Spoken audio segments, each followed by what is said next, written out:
All right, my friends, welcome to Devil Dog Addiction Turned Positive Influence on a beautiful, chilly Sunday day in Chicago. If anybody looks outside in Chicago, it is chilly willy lemon squilly right now. It is excellently cold. The first chill of the year, I think. Uh, but for those of us that live in Chicago, we know that it's going to be a decent a decent winter this year because we're owed a winter that is because we've been let off pretty easily in terms of winters here in Chicago for the past while. But anyway, my friends, let's get started here. Welcome to Positive Empfluence, a beautiful Sunday show where we get into the nitty-gritty about what it means to be a human and a person living in today's society. I figured that we're going to get into thinking about getting our bodies emotionally, spiritually, and physically well. And what better way to do it than do a deep dive on, the basic tenets of character, right? And some of the flaws that humans get into. What up there, the dude up there, Sean, Sylvia too. I can't really see that very much. Moldy Onions Mom. I like that's fun. That's fun. What up, Might Show? I can't see that very well. Sorry about that. But anyway, we're going to get into it. If you want to try to grow as a human, you want to try to grow as a person, you want to try to grow just as an individual and have your character be a little bit better than it was the day before. We preach incremental change here on Positive Influence. Try to get a little bit better. We also preach that you can be doing good and still have room to do better. So let's get into it, folks. The 7 deadly sins are what we're talking about today. We're not going to get into all of them, so we're not going to get up everybody confused with it. But we're going with greed. Greed. Envy, greed. We realize that greed does a lot more things than just make you want things. Greed does a lot more things than just making you think that, oh, I want this. I'm jealous of somebody. Envy gets a little bit deeper than jealousy. And that's what we're going to get into today. So, without further ado, welcome to Positive Influence, the space where we talk about real life, we talk about real growth, and we talk about the moments that bring our soul, that bring our character, that bring our personal relationship with the universe. Some people call it God, some people call it Jesus, some people have whatever religion they have, Hinduism, Buddhism.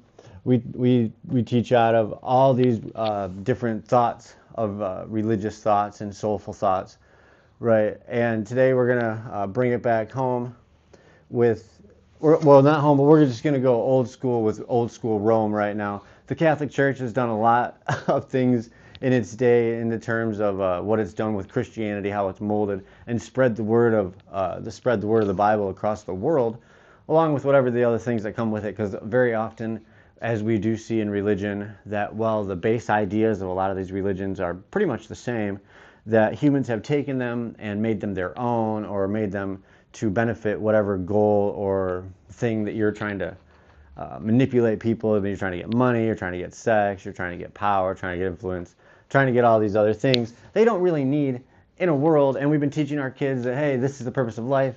And the problem is that if we're saying that, hey, you need $1 bajillion to be happy, I mean, the money's already been made by all these billionaires, and they have it, and they're not giving it away. They're not making it available. They're not even paying their fair share of taxes. So it's not even getting put back into the system that they make all the money from. So how do you expect people to feel good if we're telling them, hey, you need all these things, but there's no way to get them?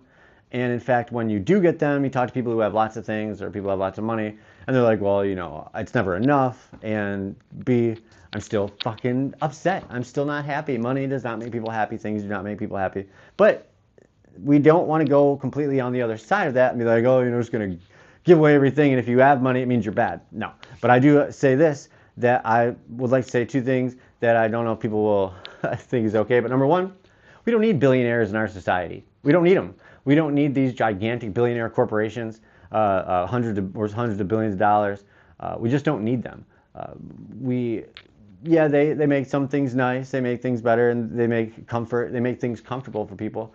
But the damage that these big entities do, and even people that have access to so much power and goods and money, is just it's unhealthy, and humans can't handle it. And so far, no one in history has been able to handle it.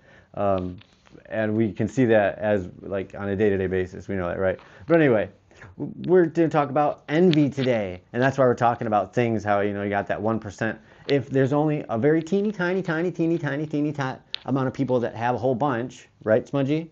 If there's only tiny people that have a whole bunch, then suffice it to say there's going to be a lot of people that are going to be envy. They're going to be like, hey, I don't have this. Well, I don't have to be envious, but there's the potential to be envious. There's envious potential all around us. And with our attention spans getting smaller and our value of things getting skewed, and the fact that we're looking for value in places that we're not even going to get it, I think the Smudgy needs to go to potties. Go on. He'll be back. He'll be back. He'll be back. So he just needs to take a little break. But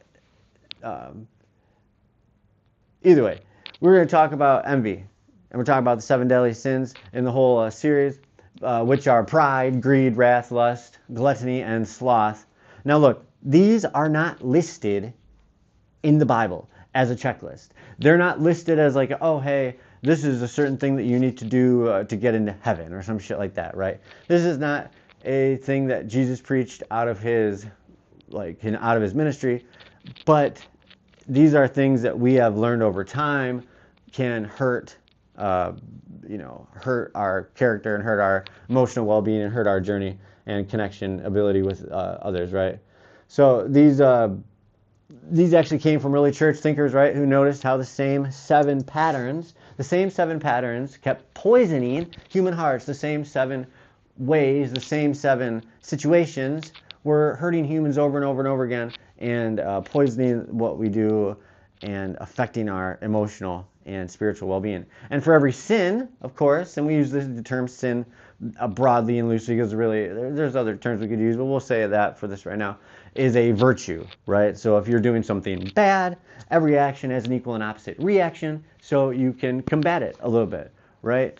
And so we'll balance that back right out, because when we talk about incremental change, we talk about getting better, we talk about balance, we talk about not being too much of a good thing, right? Or too much of a bad thing, or too much of anything, and realize that things are constantly changing. You're never just going to be solid in one thing that you have.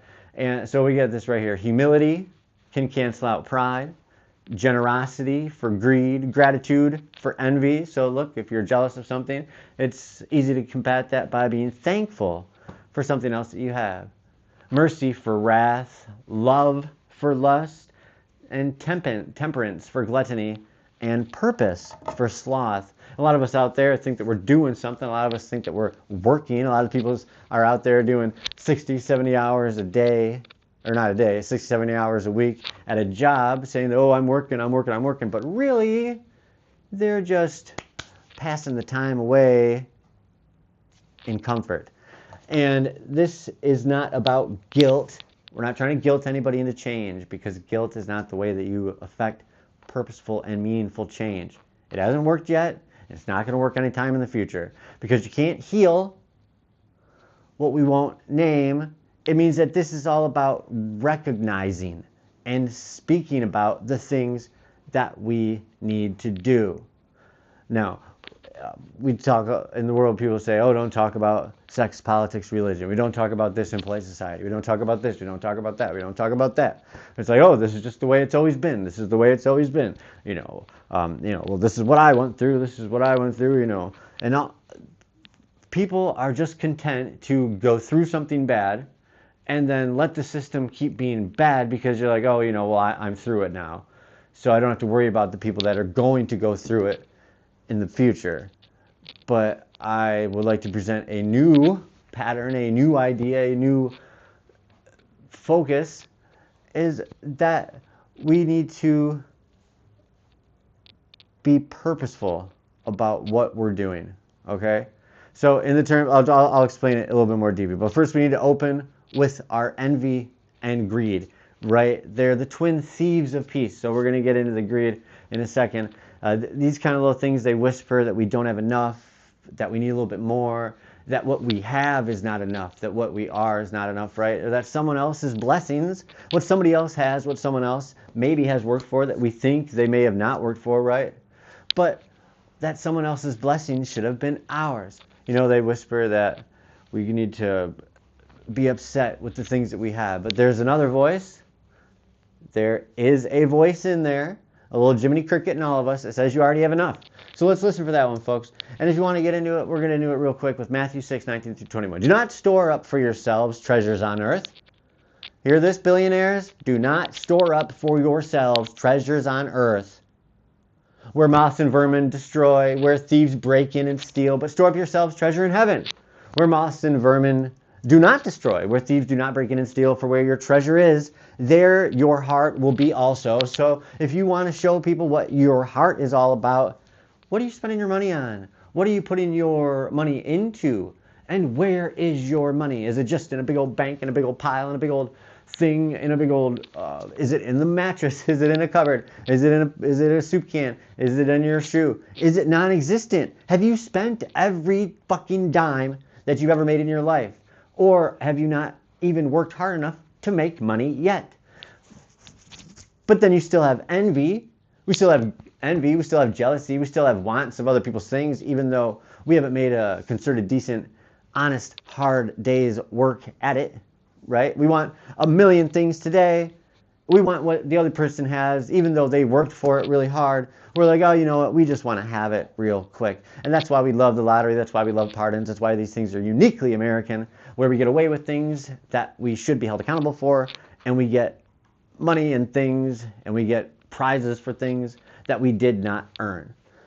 It's time to do our first segment here, folks, is because this is the perfect doorway into envy and greed, because they're both misplaced treasure maps. And if our heart is where our treasure is, well, these, my friends, are promising fulfillment, but they deliver fatigue. It may promise you some peace. It may promise you a little bit of boost. It may promise you a feel-good time, but it just tires you out, and it just makes you hurt, and it just makes you sad and lonely and disconnected from the people around you. So let's get into it. Segment 1, the problem. When wanting becomes blaming. Now I say, oh, Nick, how do you go from that to that? Well, what happened? How envy takes root. There's a moment, my friends, a quiet one, when admiration, when the enjoying of another person's things becomes comparison. And then when you start comparing your things to people, we see someone doing well, we feel inspired, right? We see someone, oh my God, I'm so inspired by what you're doing, so great. Oh, I'm so proud of you, that's wonderful. Oh, hey, look at that person. They overcame a whole bunch. Oh man, their life was worse than mine, and now look how good they're doing. Well, something inside of us at that point whispers, why not me? And that whisper, my friends, is the seed of envy planting root in your brain housing group. Back in Genesis, Cain looked at Abel's favor and decided God must be unfair. Today we open our phones and decide life must be unfair. We flip through our doom scroll. We do nothing but compare and see what other people are doing in their day-to-day lives. And social media, when it was in its inception, was all about impressing the Joneses, right? Or keeping up with them at least, and trying to be a little bit better than everybody that's around you. The problem is, folks, is that there will always be someone better. There'll always be someone richer. In today's world, there seems to be, likely, there's going to be a lot of people that have more, especially if you are young, unless you are one of the lucky ones that have been born into blessed situation. And look, there's a verse in the Bible, a little thing that says, those who have been given much, much will be asked, right? And we have deluded ourselves, we have distorted ourselves, we have messed up our way of measuring what is success, what is a lot, what does it mean when I've been given a lot to be given, and should I really be envious of people? And what you see in people that we are envious of is not always the true story, my friends. It's easy to be jealous when you see someone's picture perfect life on social media or on the internet or on a organized presentation of their lives to you, right? And then there are some people that just actually have a really awesome life. You know, they're blessed. It seems like nothing ever goes wrong. It seems like they haven't had a death in the family yet. It seems like they've had great jobs. They've had luck with love. Even their pets live a long time. Then there's some people that just seem like they live in a modern day a modern day interpretation of Job, right? It just seems like one thing after another. It's like a storm here, a storm there, a storm everywhere. And it's raining cats and dogs. And yes, these are the cats that when you adopt them, they have like a kidney problem on the first night and they die. Hey, and that's a true story. That happened to my sister.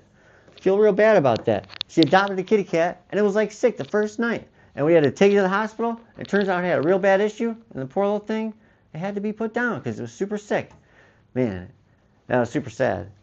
But anyway, see, we got off on a tangent there to talk about sad kitty cats. But the story, my friends, we're going back to Cain and Abel. How Cain is jealous of Abel's favor and decided God is, God is definitely not a fair God. That's what he's saying. And so we say, why would God let this bad person get this and these good persons do that? It's really interesting to be a Christian and see the world and then see people who claim to be Christian and then see what their fruits reveal about them, right? Because they say that your fruit, what you bear, will reveal your heart, right?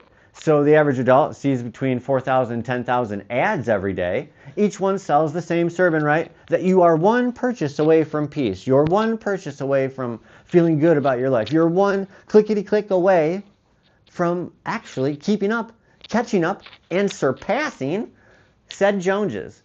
And each one brings you another click away from your true self. 71% of adults admit they compare lifestyles weekly. 64% of Gen Z say social media makes them feel behind. And I can agree with this because even at my young age of 39, that's right, I know I don't look a day over 25, but I'll tell you this, that our economy runs on envy. Our culture, our American culture, it profits daily in record numbers from our insecurity. It benefits from saying, hey, we're going to be a society that doesn't, you can't say, slurs about mental handicaps, right? Or you can't say, degrading terms about sexuality or race, right? But you can make laws that screw people over that are of these things, right? You can make cultural moves that are not actually law that affect us as a whole. And when you start using the different things that you maybe don't like about other people as a reason to be like, that's the reason why they're getting something that I don't get. Here, I'll try to explain this a little better for you. We're talking about envy, and when you're envious of somebody, you are going to find something that you, per se, do not like about them, or you don't like about a certain group of people. In our culture, it profits off of that, while saying, hey, we're going to be straightforward, we're going to be politically correct, we're going to be, we're going to be compassionate and caring, and we are caring. These people over here, they're the bad ones, these are the bad people, they're the ones that don't care. Oh, I care so much. And in the meantime, the big corporations and the people that benefit from us being envious of one another and spending money on things that we can't afford and then bragging about it, and so then the next group of people have to go get some of their stuff, and then we just boost it up. Why do you think cell phones have to come out a new one like every year? A new car. There's like, we need a 2017 car, a 2018, and a 2019. Every year, there's like newer and newer and newer. We got to get bigger and better. We got to make it better. So in the past, we can do better the last time so that people can be envious and we can make money off it. Needing to be like others is destroying self-esteem, okay? And once we jump into the envy economy, once we jump into the insecure cultural profit economy, then that's when we start the blame game. We blame our bosses for not paying enough, right? We pay our friends for getting lucky. We definitely blame strangers for getting things they don't deserve. We definitely blame people that don't look like us, don't sound like us, aren't from the same place as us, especially those from other places that may have came to where we are, and now they're doing better than us. We say, oh, hey, I'm from this place. Why am I not getting my lion's share of the good things that I should be getting? Well, the truth, my friends, is that blame feels powerful. Blame gives us a little bit of mental placebo control, right? It distracts us from our responsibility. And I think that that's the main point of these different things. These 7 deadly sins are going to distract us at the base root of what we need to be doing in our daily lives to feel good about things, to be fulfilling our purpose of what we've been put on the universe and on this earth to do. And responsibility is uncomfortable because it demands self-reflection.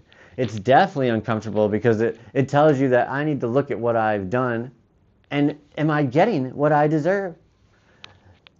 And this sin, we call it, begins when we confuse someone else's blessings with our lack.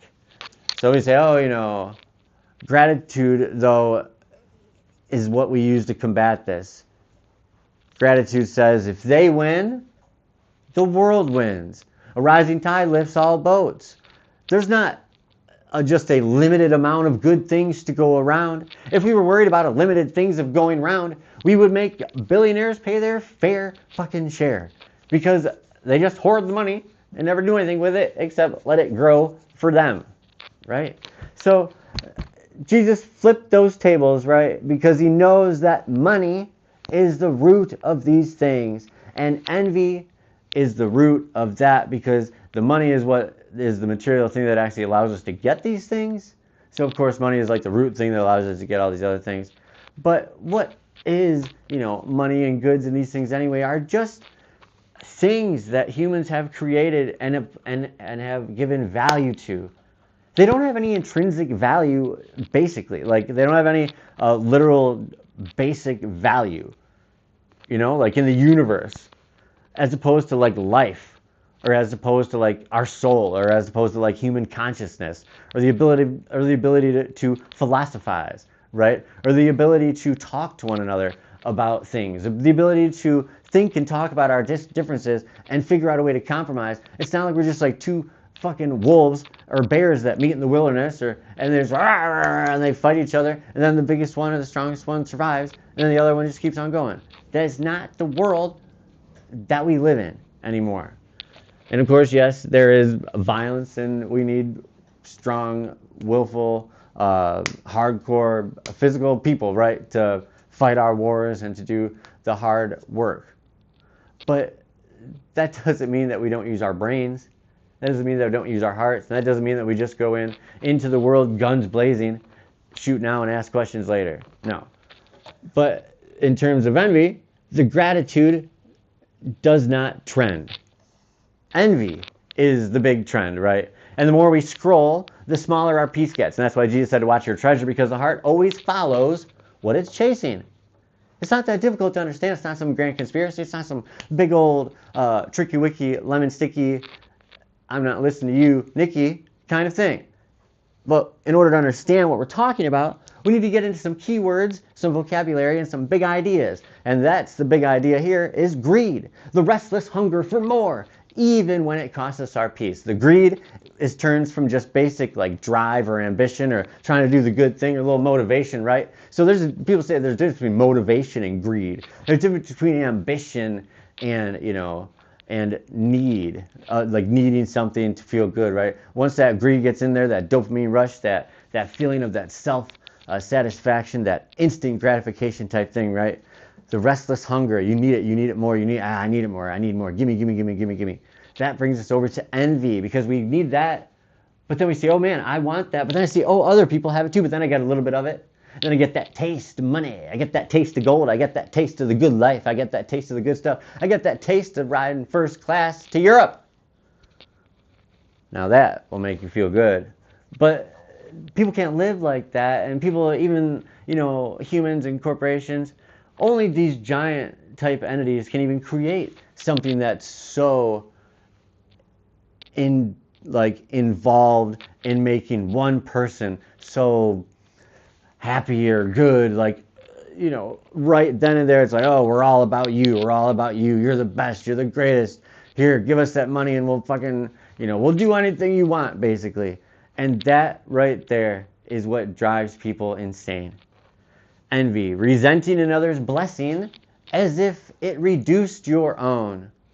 Just because somebody else gets something good doesn't mean that what you've gotten or what you've done good is any less. You know? Resenting another person's things or another person's accomplishments or another person's successful goings-ons in the world does nothing but make us feel bad about ourselves. Which brings us to the next word that we're gonna talk about in the next monologue here is contentment. The quiet strength of knowing enough is already here. I say this once, I say this twice, I say this nay, I say this thrice. That when you finally are content with what you have, when you are content with where you're at, when you're content with what you're up to, and you're content with the things that you have, you're content with like your future, and you're like, hey, look, I got a plan to get these things in the future that maybe I want to have, or I got a plan to get my life in order, get my things going with what I want to do. But I know that I'll still be good either way. Or I know that I'll still be feeling decent, even if I don't get all these things that society's telling me that I need to get, or I'm not getting all the monies that I thought that I deserved, or I'm not getting paid what I think that I'm worth, right? When you finally are content, and if there's one thing you hear today, and then you skirt on out of here, this is positive influence on devil dog addiction. Remember that when you finally are content with what you have and where you're at and what your plan is for going forward, and actually make one and earnestly try at it, and are good with not having it, that is when blessings will come. Sometimes quickly, sometimes slowly, but they will always materialize if we work for them. The reflection, though, is the painful part. Why does it hurt us? Well, greed and envy are not just spiritual problems. They're public health problems. Personal debt is up 42% since 2020, much of it from what economists call status spending. Keeping up with the Kardashians is one thing, but keeping up your credit card bill year after year after year is another. 1 in 3 Americans now say they feel anxious when a friend posts success online. It's no wonder that depression rates climb 23% in communities with high income inequality. And right now, the rich are getting rich and the poor are getting poor, and the middle class is getting fucked both ways. And yet, here's the paradox. The same studies show that people who keep gratitude journals report 23% lower stress levels and 15% higher daily happiness. So we're not just keeping up with the Joneses, folks. We are drowning next to them. Nobody's happy, and everybody is envious. And people are just miserable. And then they're lonely. And then they don't connect. And then they go places, and then they're just filled with even more emptiness, right? But here at Devil Dog Addiction Turned Positive Influence, we don't just stop at the bitching. We got to move forward. So gratitude doesn't just feel good. Gratitude is not just a keyword that therapists say, that a thing that we say in group, a thing that we say at NANA, or all the A's and every A in between. No, it heals brain chemistry. It actually fixes your dome. So what happened, folks? We confused treasures with trophies. We started measuring worth by visibility instead of value. We started valuing personalities over principles, right? We traded peace of mind for proof of success. Kind of like, what's that Pink Floyd line? You go, did I get you to trade your heroes for gold, right? Cool. What does it say? Did I get you to trade your heroes for gold? Hot ashes for trees, cool air for hot air. What was it? Fuck. Either way, someone will know that. Hot air for a cool breeze. Cold comfort for change. That's the one right there. Cold comfort for change. Did you rearrange? Yeah. A walk-on part in the war for a lead role in a cage, folks. I tell you this, that we traded peace of mind for the proof of success. And in this world, in Jesus' world, in the real world, and I say this, people are like, oh, in the real world, this is this, or the real world that. I would venture to say that the real world is the one of spiritual and soulful understanding, right? And knowing that physical things are not the real world. Like, they don't go with you when we die. Whatever happens after we die, everybody's fairly certain that you don't get to bring your favorite video game with you, right? Not the whole thing. If you ever get stuck on a desert island, what's the one thing that you bring? I don't think that's the way it works when you die. But hey, you know what? I don't know. And there's a lot of people out there that think and say and will go to their graves saying that they know, only to wake up to find out that whatever religion they subscribe to is the opposite one. Man, that would suck, right? But I think that if we can just stick with the words of Jesus, because he preached love, and whatever you believe about him being the son of the creator of the universe, and the story of the Christian Bible and the religious terms of that type of thing, I think we can all agree that he has some really great teachings about love and caring about one another and breaking the barriers of sex, race, language, and color. And Jesus didn't say, don't have things. He never said that. And so any religion out there that's preaching, you got to get rid of all these things. You can't do this and you can't do that. You can't celebrate this and you can't celebrate that. You can't get too happy about that, or you can't be able to do about this. Come on. That's not in love, right? But also, don't get tricked the other way. Where they say, oh, God wants you to have a ton of things. God wants you to be loaded. God wants you to be rich. God wants you to be flying in a private airplane. God wants you to be doing all this stuff to damage the environment. God wants you to drill on the bottom of the ocean floor and fuck up all these things that we don't even understand. No, that's not the case. So we have to be able to discern the balance when we're talking about these things. And that, my friends, is because when they do, actually what I was saying is about the things, about Jesus saying that he didn't say you can't have things. He's just saying that you don't want your things to have you. So anything can be okay, right? So people will be like, oh, don't swear. Oh, that's a sin. Oh, that's a sin. If I were to say, oh, shit, that's not a sin. That's not a sin. Curse words and the idea of curse words are not just a sin because we've decided they are curse words. Curse words are ones where you say using the Lord's name in vain, or say you're actually saying like fuck you to somebody and you want them to be, screwed over or cursed, basically. And so what your feeling is and what your inside instinct and inside intuition and inside feeling behind words are what make your soul transcend communication. And that could even be a lesson that we learn from the Tower of Babel story, where he gets rid of all the language. Maybe not to spread everybody out, but maybe to do a backward inverted lesson to remind everybody that, look, you don't need to speak the same language to get along. You're all from the original place, right? You're all originally brothers and sisters, right? In the world back in the day. And when we let things have us, you stop seeing people as brothers and sisters, right? And you start seeing them as benchmarks. You start seeing them as checks on your belt, right? You start seeing them as post or check marks in the bedpost, right? And that is when your soul goes bankrupt. And maybe that's why so many of us feel spiritually broke, even when our bills are paid. We keep filling the closet, but emptying our consciousness, right? And by consciousness, I mean our conscience, right? We keep earning, we keep making moolah, but we don't feel worthy. We keep reaching, we keep striving, we keep going hard, we go going at it 100%, but we never rest. Envy's biggest lie is that joy is limited. Envy's biggest lie is convincing us that, oh, this person has something good, so that must mean that there's none left for me. But heaven's math says otherwise. There is plenty grace, plenty amazing grace to go around.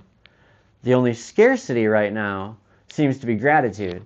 And that, my friend, that's the heart of the first sin, a world that mistakes someone else's shine, someone else's glow for our own shadow.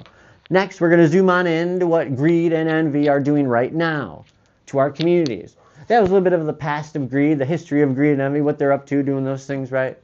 But now we're going to see what envy does to our communities. What does it do to our homes? What does it do to our mental health? And how the search for more keeps pulling us further from enough. So stay with me, folks. It's segment 2 out of 3. When peace feels like a competition, well, that's just the effect. Welcome back to Positive Empfluence, where we break down the heart work behind the headlines. In segment 1, we asked how greed and envy take root. Now let's take a look at what happens once they've grown. How this constant race to be more, how this constant race to need more, turns even peace, turns even understanding, turns even relative evenness into a scoreboard. And this isn't about money anymore, it's about meaning. Because in a world that celebrates the loudest life, in a world that celebrates the most obnoxious, the most over the top, the most crazy, silence starts to feel like failure. And we're going to go with Hindu for us, folks, with the Dhammapada 204. Health is the greatest gift, contentment the greatest wealth, faithfulness the great relationship. These lines, my friends, come from one of the oldest Buddhist collections of wisdom, not Hindu, where the Buddha reminds his followers that joy doesn't come from ownership, but from balance. Balance, balance, balance. We preach balance all the time. You got to find the balance, because for every action, there's equal and opposite reaction. Right now, my friends, I know that when I go through, say, withdrawal, when I was going through withdrawal, when I was in my active addiction, I was only able to get through it because I would tell myself, look, I already did the fun part. I already did my time when I was high. I did my high times. I did my fun times. But now that you've done your fun thing, now that you've done the instant gratification thing, you got to pay for what you did. Now, the better plan is to pay for your stuff up front. And yeah, just like layaway at the store, maybe we could do a little bit of emotional layaway, where we work on our emotions and we work on our things before we let bad situations tear us down. Well, to paraphrase what the Dhammapada is talking about in this one, though, they're saying that real wealth is not what fills our wallet, but what steadies the soul. What friendship? A good friend is worth more than, a big ass bank account, right? Human connection. That's the same truth that we have forgotten in our own culture of endless upgrades, of endless upgrades, of endless never being enough, of always never anything being the best.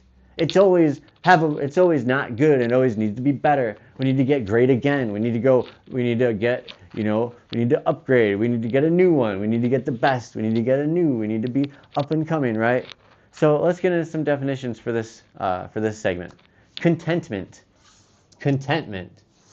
The quiet conviction that enough is already here. We talked about that earlier, that we have to be okay with where we are. We have to be okay with what we have. We have to be okay with where we are going. And if not, we need to get a plan in action. We need to start thinking about what we're going to do. And that also is a way that we can get rid of this envy, by doing a little bit of action for ourselves. Comparison culture. It's a social loop where worth is measured by visibility, not value. When you're trying to say, oh, check out my bright light, but you're only giving the bright light so you can show it to somebody, that just blinds them, my friends. But when you have a good light that you're there, maybe even if it's a small one, you let your light shine so someone can maybe read, they can get some instruction from it, they can learn from it. Or if you're out in the big area and you're letting your light shine, it's like a lighthouse where people are trying to get somewhere, so you're showing them a good, safe way to get somewhere. And my friends, each of us can be a lighthouse in our own little lives. We can be a lighthouse on our jagged rocks of whatever thing that we've gone through, right? For me, addiction could be my lighthouse rock where I can stand here and say someone's coming this way, I can shine my light and warn them, and ward them off, or maybe help them to not get stuck in the same situation that I did. But here's the symptoms of emptiness, or the symptoms of envy right now, folks. Somewhere between motivation and madness, we've lost this middle ground, of course. We start mistaking exhaustion for excellence. We start mistaking workaholism for successful business practice. 83% of Americans say they feel burned out at least once a month. And nearly half of them link it to keeping up online, or keeping up at work, or just keeping up in general. And that, my friends, is envy turned industrial. Every image we see is a mirror that talks back to us saying, hey, it could be better. It should be better. It should be better for you. And if it's better for someone else, well, they don't fucking deserve it. You do. 65% of social media users admit they feel worse after scrolling than before. And that is not just feelings, my friends. It's faith. 1 in 5 young adults now say they've stopped attending religious or community gatherings because they feel too behind to belong. People feel like they're not okay in the world, and they can't find their connection because we've kept them up with nobody. Envy makes fellowship feel like competition. So if you are living your life on social media day to day, day in and day out, and you're just looking at all these things that people have, but you're not going out and about and doing something, you're not working on these things, and then you meet people in person, right? You meet people in person to get a little bit of fellowship. You meet people in person to maybe talk. And it just seems like a 20, 30-year high school reunion. Everyone's trying to one-up one another, just figure out what shit thing has happened to you, what crap thing has happened to you. And we do it everywhere in our society, from the news to what we talk about at the dinner table. You know? But we have to make a positive, concerted effort to make this change. And we cannot keep excusing people for acting like this and talking like this and doing things that encourage the envy culture. We surely can't celebrate religious leaders that promote the envy culture, and we definitely do not need politicians that promote and profit and benefit from this envy culture. It's an envy culture that's going to destroy any kind of semblance of a community that we may have left. If we can't get away from this needing to be like other people and the greed that accompanies it, we have a long, sordid path to go. And we can't celebrate someone's progress without comparing it to our delay. So it's hard to be excited for somebody when I'm thinking about, oh man, I should have been there, I just didn't do this, or I just couldn't make it there. Maybe I didn't start in the best position. Maybe someone else started the race basically at the finish line, and I started not there, you know? And some people start way, way worse than where I've started. You know, some people are still in the parking lot of the racetrack, right? So reactions about this, how are we going to fix it? How do we respond to these things? Well, we go minimalist. Minimalist, we sell the things that we don't need, or we give them away.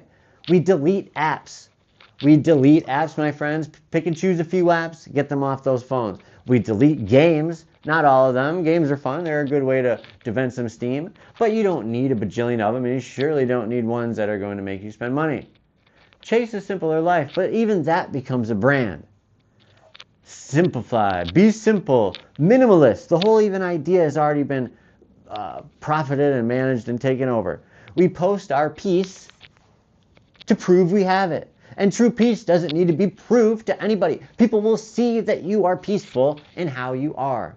And this cycle continues, only now it is curated contentment. It's contentment processed and baked and sent out for the masses. 56% of people who take digital detoxes return to social media within 3 days, usually citing FOMO, fear of missing out. 79% of workers say they've compared their career progress to peers within the past month. And globally, rates of reported loneliness have tripled since 2019.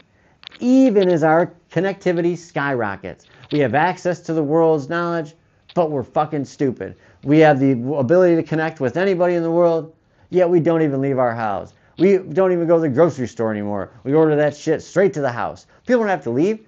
Why would they? And when we connect and only connect and communicate through computers and through screens and through the phone, it is not a good enough substitute for real human interaction. And globally, it's fucked. The irony is sick, my friends. We've never had more access to each other and never felt more alone. We're overdosing on observation, but starving for participation. And there's good news hidden in the noise, though. Whenever comparison is loudest, the craving for real connection is strongest. So, folks, I know that there is a need for human connection out there. I know there's a need for human interaction. I know there's a need for being loved and cared and in a group.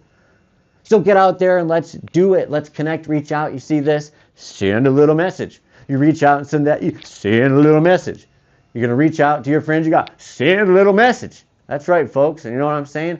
Send in a message. And communities that intentionally share gratitude. That's right, folks. Family dinners, neighborhood projects, volunteer circles, community gardens, helping out one another, being a good community, show a 25% increase in reported happiness. After just 6 weeks, gratitude turns competition into cooperation, folks. So yes, people are trying.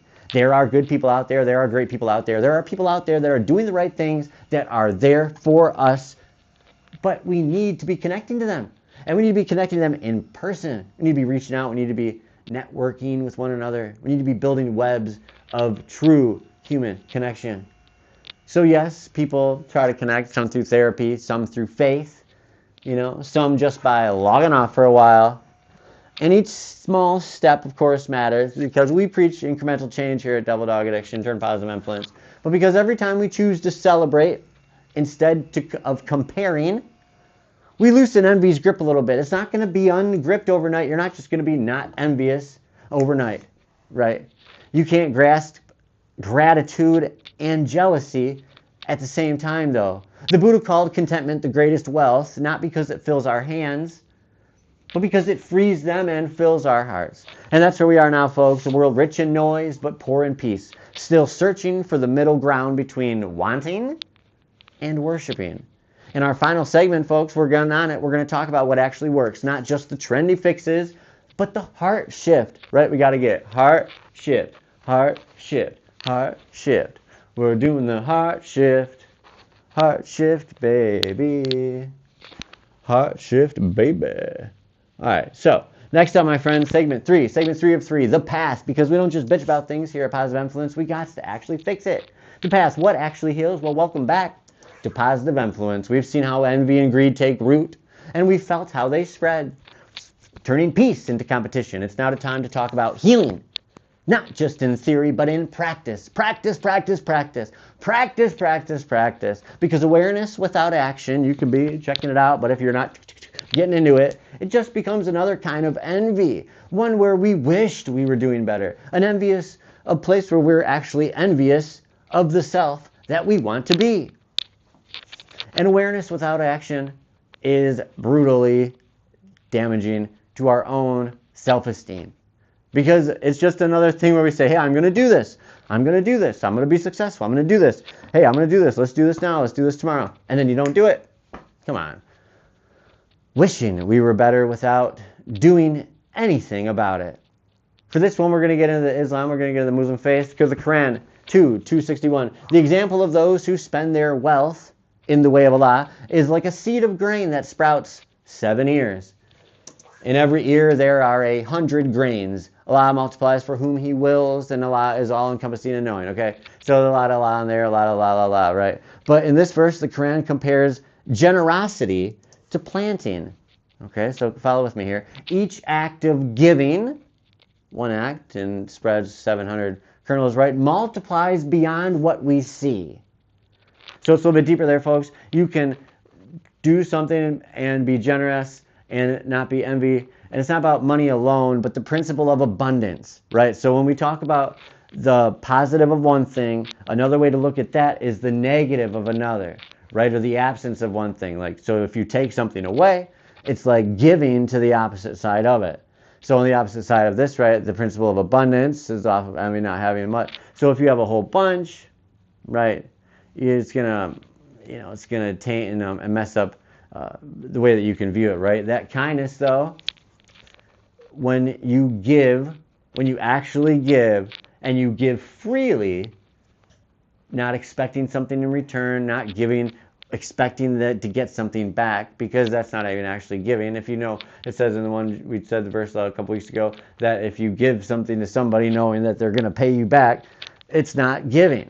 So to paraphrase this one, folks, give and life will grow. Hoard and everything shrinks and dies. The connection with this, folks, is that the lesson that unites every faith that we've touched on in this series, and we will touch on, is that greed contracts and generosity expands. Say it one more time for the other camera. That greed contracts and generosity expands. When we give, we become proof that peace is the great reproductor. So, To get into these three keywords real quick, and then we're going to wrap it down with the last couple little bits. Generosity, the willingness to give without expectation. Abundantly giving as a lifestyle. Gratitude, the daily act of seeing grace where others see gaps. The daily act of saying, hey, maybe something a little bit different is going on under the surface that we don't know about. Submission, releasing control and trusting a wisdom greater than our own. And it doesn't always have to be something like a higher power, like something like that, but it just needs to be something, someone or somewhere, an institution or it could be even a website that has some good knowledge in it, but it's greater than our own knowledge. The healing process. What actually works? Well, generosity isn't about money, right? Generosity is not about money. It's about movement. It's about doing things with it. It's the antidote to stagnation. You can't be envious while you're giving. You cannot be envious of something when you're giving to someone and making them feel good. The two cannot coexist. People who volunteer regularly report a 15% lower rate of depression, and people who practice daily gratitude show 23% lower stress levels and stronger immune systems. And we talk about that in other cycles, that you can actually save lives with your gratitude. Communities with high volunteer rates experience 25% lower loneliness overall. So look at all these statistics. You can bounce on one another. And here in the world of statistics and feeling better and incremental change, that's why we preach incremental change, because unlike the grocery store where you can't stack your discounts, if you're trying to feel better emotionally, you can stack the fuck out of these discounts here. Look, you got 50% lower depression, 20% lower stress levels, 25% lower loneliness overall. And that is where things get cool. Oh, we got to change this a little bit real quick. All right, so let's get into it. The heart reset. Every time you say thank you, you starve envy. And every time you let go, you open both hands for a little bit of blessing that's going to come your way. The heart reset. Why does this matter? Well, the healing starts small. Always small. You don't start with a big thing. Studies show that after just 2 weeks of practicing gratitude, brain scans show stronger connections between emotional regulation and empathy. And that here at Positive Empfluence is a good thing. So that's why we're going to try to convince people to start a gratitude journal. Start one of those little journals to make you feel better, get that incremental change going, and let me know what kind of discounts you got stacking. No peace is participation. It's action without panic. The opposite of greed is not poverty. It's trust, right? Because the opposite of envy is not indifference. It's joy. Every virtue cancels its sin, not by force. You don't cancel these bad things out by forcing them away. You cancel them out by asking them to contemplate about themselves. The Quran, the Bible, the Dhammapada, all the same divine math. The more you cling, the more you need, the more you want, the more you grasp, the more you tighten those grips. How's it go? The more you tighten your fists, the more star systems will slip through your fingers. Something like that. But either way, the more you give, the more you grow. Let's say it one more time for this camera. The more you cling, the less you keep, and the more you give, the more you grow. Healing is not about being better. You say, oh, I just want to get better. Oh, here's a card. Get better soon, get well soon. No. Healing is about finding balance. It's remember that heaven's economy, oh no, it does not crash. So now what though? Because we got to get the real world application. We can't just talk all this nonsense and outside the box type thinking. But how do we take this from talk to personal transformation? Well, here are 3 small real world ways to start this shift. Slow, steady, and sustainable. The 3 S's of incremental change, my friends. Slow, steady, sustainable. You practice gratitude in motion every morning. Get in this, folks. You're catching in right now. This is Devil Dog Addiction, Positive Empfluence. We only got about 2 minutes left. We're doing our real world application. Practice gratitude in motion. Every morning, name 3 things you did not earn, but still receive. Yeah, it's not that difficult. Breath. Yeah, you didn't earn life. Sunlight, you didn't earn that, did you? Or maybe somebody else's patience. Maybe you're grateful for that, huh? Maybe you didn't earn that. Say them out loud, because sound rewires belief faster than thought. You could think yourself all day, think, oh, I'm going to think about this. But when you say out loud, hey, I'm thankful for this. I'm grateful for this. I'm grateful for this because it will change your brain chemistry. Give something that costs nothing. Compliments. Encouragement. Maybe a little bit of time. Hey, call someone not to talk about yourself, but to listen to them. Research shows that small acts of generosity create the same dopamine responses as winning money. So why don't you get into that good habit, folks? If people are saying, hey, why are you so nice to these people? Hey, why are you so nice to people? Stop doing this for these people? If people are saying that to you, then you are doing the right thing. Research shows that these dopamine responses are what drives addicts to do the things that we do. But we want to try one other thing, folks, is that we need to unsubscribe from comparison. We need to get away from the idea that when we scroll, we need to compare. And it's too difficult to maybe do it right then, so why don't we cut back on certain things? Pick times of the day that you're going to do your quick scroll or quick the things that you want to check. Make a little checklist of the things that you do want to check, and then do that, and then be done with it and move on forward, right? Choose one platform, one act or activity that constantly makes you feel behind. Pick one app, pick a place, pick somewhere or something that you are going to take at least a 7-day fast from. Replace that time. Yeah, I said it. Replace it with something. Don't just be like, oh, I'm gonna do a social media detox. And then just don't look at your social media for a week and then go back to it, right? Oh my God, there's so much things I missed. Oh, I feel so relieved and so rejuvenated. Get the fuck out of here. That's silliness. It's all a bunch of bullshit. You need to actually take some time to replace it with something. It's like addiction. You got to get rid of that addiction, but then you got to replace it with something. But replace it with something that restores your energy, that restores your spiritual energy. How about like prayer, journaling, walking, creating, or purposefully resting? Change doesn't happen in leaps, usually. I mean, sometimes it does, it can, but usually change does not happen in gigantic leaps and bounds. It happens in layers, it happens in small incremental steps. You don't need a new life. You don't need something to happen right now so you can start living. You're already living, you need to keep on going. You need to just upgrade your living purpose. Start there, because if envy is the poison of what we're talking about right now, then gratitude is the antidote. And if this is one of the big poisons, the 7 deadly sins, it's going to kill you, at least in terms of your relationship with the universe, then gratitude is this antidote, and giving is the medicine. Right? The actual antidote medicine. That's the giving. You can give to others, then you will feel better. So this week, my friends, give something. Give your time, give your thanks, give your trust, and watch how the world responds. The 7 sins only stay deadly if we stop growing. But the virtues, my friends, they are alive. The virtues are alive and they're seeds. And when we plant them, well, the harvest is peace. Next week, we're going to move from envy to anger, wrath, and mercy. And we'll talk about how the fire that burns can also refine. Until then, folks, remember the work is the worship and your heart is the altar. I'm Nick. This is Positive Influence. Have a great day.